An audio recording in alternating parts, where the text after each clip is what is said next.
প্রিয় শিক্ষার্থীরা আসসালামু আলাইকুম। আলমগীর এডুকেশন হাবের পক্ষ থেকে সবাইকে স্বাগতম।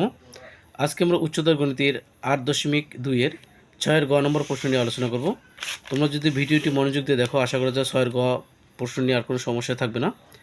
দেখো লেখা আছে যে √1 - sin a by 1 + sin a equal sec a - কি tan a।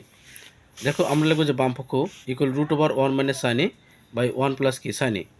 প্রিয় শিক্ষার্থীরা, তোমাদের একটা জিনিস একটি মনে রাখতে হবে যে রুটের ভিতর যদি ভগ্নাংশ থাকে তো লবে যেটা থাকে সেটা দ্বারা লবহরকে গুণ করতে হয়। আমার লবে কি আছে 1 - sin a, এই 1 - sin a লবে লিখতে হবে, হরে লিখতে হবে। পাশে লিখতে হবে যে লব ও হরকে 1 - sin a দ্বারা কী করে গুণ করে।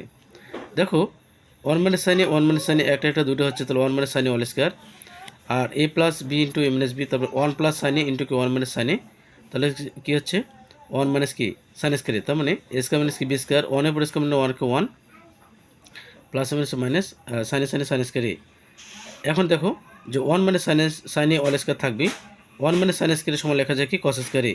এই শিক্ষার্থীরা তোমরা দেখো, এখন আমরা রুটটাকে আলাদা করে দেবো যে √1 - sin a অল স্কয়ার, আবার √cos স্কয়ার এ। এই রুট স্কয়ার কাটা যায়, আবার এই রুট স্কয়ারকে যে কাটা যায়, তাহলে উপরে থাকতেছে 1 - sin a আর নিচে থাকতেছে শুধু কি cos a। এখন দেখো যে 1/cos a লিখবো, এই মাইনাস চিহ্ন এখানে যাবে, sin a বাই কি cos a, মানে হরটা দুই জায়গায় যাবে, দুইটি পদের কাছে যাবে। 1/cos মানে sec a, আর মাইনাস থেকে গেল sin a by cos a মানে কি tan a, সমান ডান পক্ষ প্রমাণিত। আশা করি তোমরা অঙ্কটা বুঝতে পেরেছো। পরবর্তী ভিডিও দেখার আমন্ত্রণ জানিয়ে আজকে এ পর্যন্ত। আসসালামু আলাইকুম।